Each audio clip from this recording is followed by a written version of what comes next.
Good morning दोस्तों, नमस्कार। सगळ्यात महत्त्वाचं म्हणजे सेट प्रिपरेशन करत असताना आज आपण जो पहिला टॉपिक आपण बघत आहे टीचिंग ॲप्टिट्यूड. टीचिंग ॲप्टिट्यूडमध्ये सर्वात महत्त्वाचा जो मुद्दा आहे मित्रांनो, तो आहे मॉक टेस्ट.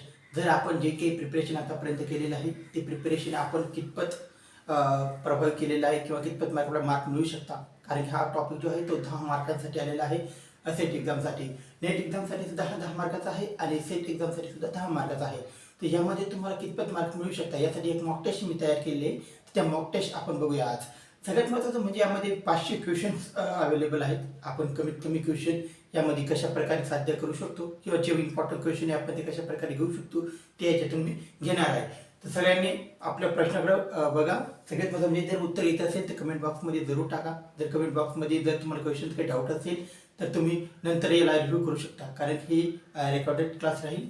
तुम्हाला यामध्ये संधी असेल की तुम्ही नंतर हे बघू शकता. यूट्यूबवर जर असाल तर इन्स्टडी 111 वरती तुम्ही बघू शकता, आणि जर फेसबुक पेजवर जर असाल तर इन्स्टडी नावाचं फेसबुक पेज आहे त्यावरती तुम्ही हे बघू शकता मित्रांनो. तर सगळ्यात महत्त्वाचं म्हणजे मॉक टेस्ट देत असताना पहिला जो क्वेश्चन आहे तुमच्या समोर असेल, खाली दिलेल्यापैकी प्रभावी शिक्षणाचे कार्य कोणते. सगळ्यात महत्त्वाचा आणि इम्पॉर्टंट टॉपिक आहे मित्रांनो, की प्रभावी शिक्षणाचे कार्य नेमकं कोणते आहे ते आपल्याला बघायचे आहे.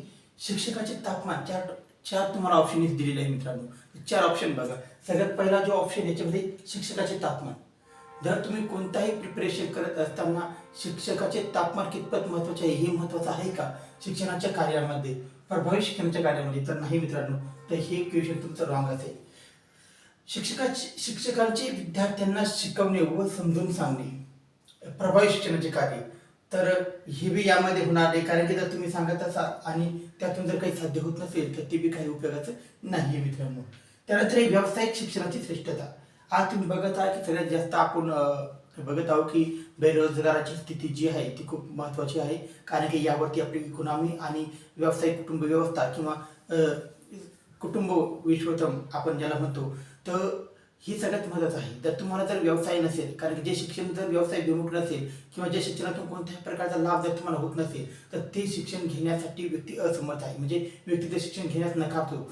तर त्यामुळे व्यावसायिक शिक्षणामध्ये श्रेष्ठता असणं गरजेचं आहे, की जे तुम्ही शिकत आहात त्यामधून तुम्हाला व्यावसायिक शिक्षणाचा फायदा झाला पाहिजे, म्हणजे ज्यातून तुमचं पोट उपजीविका गरजा सामूहिक मूलभूत गरजा असेल त्या पूर्ण होऊ शकत असेल तर अशा शिक्षणाला लोकांनी जास्त महत्त्व दिलं आहे, की विद्यार्थ्यांनी जास्त महत्त्व दिलं आहे, पालकांनी जास्त महत्त्व दिलेलं आहे मित्रांनो. त्याच्यामुळे 3 नंबरचा ऑप्शन तुमचा राईट असेल. शिक्षकांची रुची यामध्ये अवेलेबल नाही. शिक्षक काही शिकू शकतो, तर ती विद्यार्थ्यांना कितपत समजेल किंवा कितपत त्यामध्ये इंटरेस्ट असेल हे आपण सांगू शकत नाही. तर याच्यामध्ये ते 3 नंबरचं जे ऑप्शन आहे मित्रांनो, व्यावसायिक श्रेष्ठतेबाबत, म्हणजे तुम्हाला व्यवसाय की शिक्षण कसं देता येईल किंवा मूळ उद्योगामी शिक्षण कसं देता येईल, तर याकडे सगळ्यांचा कल असला पाहिजे. ते प्रभावी शिक्षणाचं कार्य आहे मित्रांनो. आता आपण यामध्ये बघूया नेक्स्ट क्वेश्चन. तर नेक्स्ट क्वेश्चन मध्ये आपल्याला काय सांगितलं ते आपण समजून घेऊया. खूप विद्यार्थी मित्रांनो, आता आपण प्रश्न दुसरा बघूया. याच्यामध्ये प्रश्न 2 नंबरचा काय.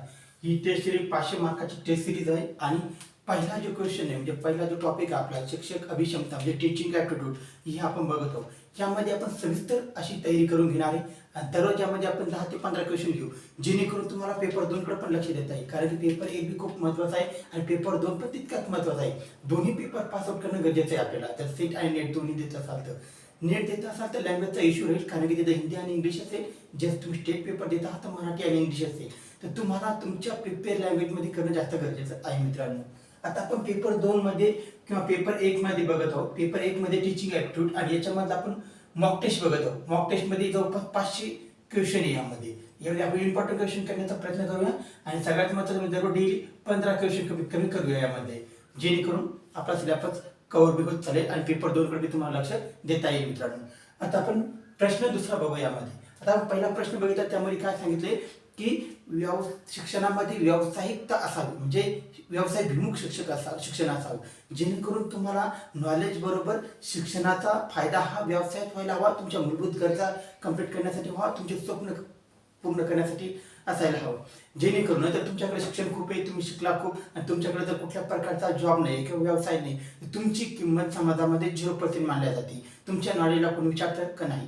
आपल्याकडे ग्रामीण भागातून 72% लोक जी जनता येते ती ग्रामीण सेक्टरमधून येते, आणि ग्रामीण सेक्टरची सध्याची जी हालत आहे, बेरोजगारीचा प्रश्न सगळ्यात महत्त्वाचा आहे. त्यामुळे गव्हर्नमेंट बी असेल किंवा प्रायव्हेटायझेशन बी असेल तर व्यवसाय भिमुख शिक्षणाकडे जादा महत्त्व दिलं जात आहे. स्किल इंडिया असेल, स्मार्ट इंडिया असेल, स्टार्टअप इंडिया असेल, तर या माध्यमातून व्यावसायिकतेची जाणीव लोकांना करून दिल्या जाते मित्रांनो. त्यामुळे व्यवसाय शिक्षणाला खूप जास्त महत्त्व आहे. आणि महत्त्वाचा आहे दुसरा प्रश्न. आता यामध्ये काय दिलंय, वर्गामध्ये शिक्षक शिकवत असताना कोणीतरी अडथळा निर्माण केला किंवा करताय तर शिक्षकाने काय करावे. बघा तुम्ही, वर्गामध्ये म्हणजे जर आपण असाल तर वर्गामध्ये अडथळा निर्माण होतो, विद्यार्थी गोंधळ करतात, तर अशा वेळी एक शिक्षकाची भूमिका काय असेल असा क्वेश्चन आपल्याला विचारलेला आहे. आता त्यामध्ये पहिलं जो ऑप्शन आहे मित्रांनो, थोडा वेळ शांत राहून पुन्हा शिकवावे. हे कितपत योग्य आहे. जर एखादा गोंधळ चालू आहे, तो गोंधळ समजा तुमचा पिरियड हा आहे, तुमचा जो अभ्यासिका तास आहे तो 1 तासाचा आहे आणि अर्धा तास जर विद्यार्थी गोंधळ करत असेल तर तुम्ही तोपर्यंत थांबू शकता का. तर नाही मित्रांनो. तर पहिला जो ऑप्शन असेल आपल्या क्वेश्चनचं ते चुकीचं ठरेल. आता दुसरं जो ऑप्शन दिलं आपल्याला, जे विद्यार्थी अडथळा निर्माण करणारे असतात त्यांना शिक्षा करावी. आता कितपत योग्य आहे. जर तुम्ही त्यांना शिक्षा केली, समजा थोडक्यात एखाद्या शिक्षकाने त्यांना शिक्षा केली तर ते 1 दिवसापूर्वी ते मर्यादित असेल, दुसऱ्या दिवशी पुन्हा ते गोंधळ करू शकता. तर हे ऑप्शन तितकंच प्रभावी नाही. आता तिसरं जे ऑप्शन आहे बघा, जे विद्यार्थी अडथळा निर्माण करणारे असतात त्यांना शिकण्यास प्रोत्साहन करणे. बघा, एखादा विद्यार्थी आहे, एखादी तासिका त्याला समजत नसेल किंवा त्याला त्याबद्दल रुची नसेल तर तो व्यक्ती काय करतो, गोंधळ करतो किंवा डिस्टर्ब करतो किंवा एक दिवसासंग बोलण्याचा प्रयत्न करतो. तर जेणेकरून काय होतं, एका शिक्षकाची जी अभ्यासिकी वृत्ती आहे किंवा शिक्षकी वृत्ती आहे त्या दृष्टिकोनातून शिक्षकाने जर त्यांना शिकण्यास प्रोत्साहन केलं, म्हणजे त्या विद्यार्थ्याच्या समस्या जाणून घेतल्या, त्याला शिक्षणाचं महत्त्व पटवून दिलं किंवा फ्युचरमध्ये तो याच्यातून काय ग्रोथ करू शकतो ते जर त्याला समजून सांगितलं आणि त्या व्यक्तीला ते जर पटलं किंवा तो जर समजून घेतलं त्यांनी, तर त्या विद्यार्थ्याची प्रगती होऊ शकते असं त्याला वाटलं तर तो काय करेल, या तासिकेमध्ये रुची देईल किंवा समजून घ्यायचा प्रयत्न करेल किंवा तो शिकण्यास प्रोत्साहित होईल.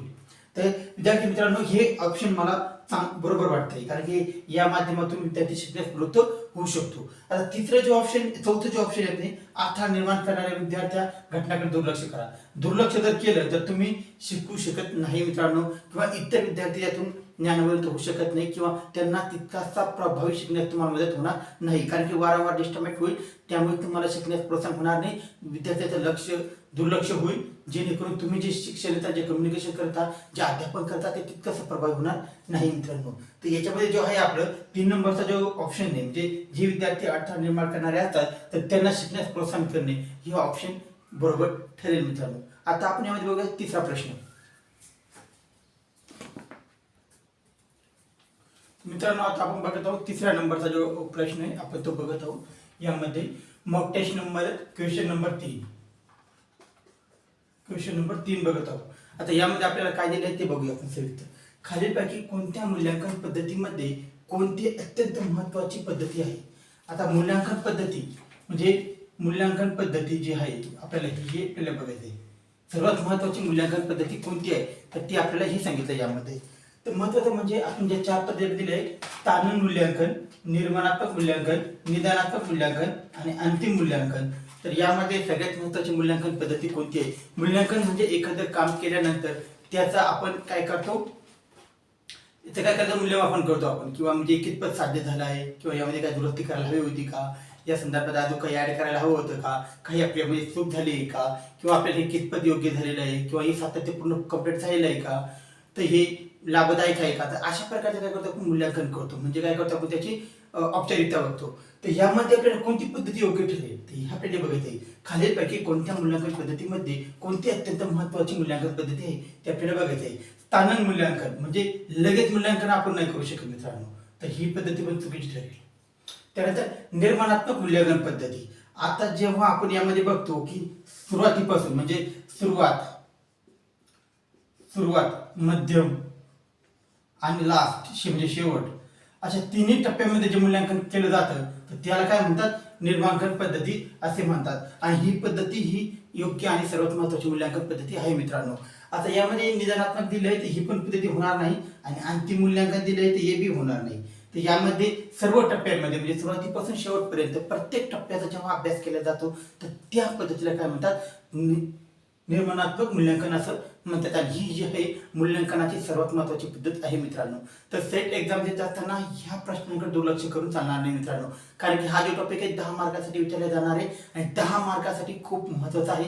सोपा सिलेबस आहे, पण लक्ष देणं खूप गरजेचं आहे, जेणेकरून शिक्षण पद्धतीचा जो पुराच्या पुरा जो सिलेबस आहे, तुमची जी शिक्षण अभिक्षमता आहे ती पुरी या पेपर 1 मधून चेक केल्या जाते मित्रांनो. तर तुमचं सर्वांगीण नॉलेज किंवा सार्वजनिक ज्ञान तुमचं काय आहे ते सर्व यामध्ये चेक केल्या जातं. तर आपण आज इथं थांबूया. 3 क्वेश्चन आपण आज घेतलेले आहे.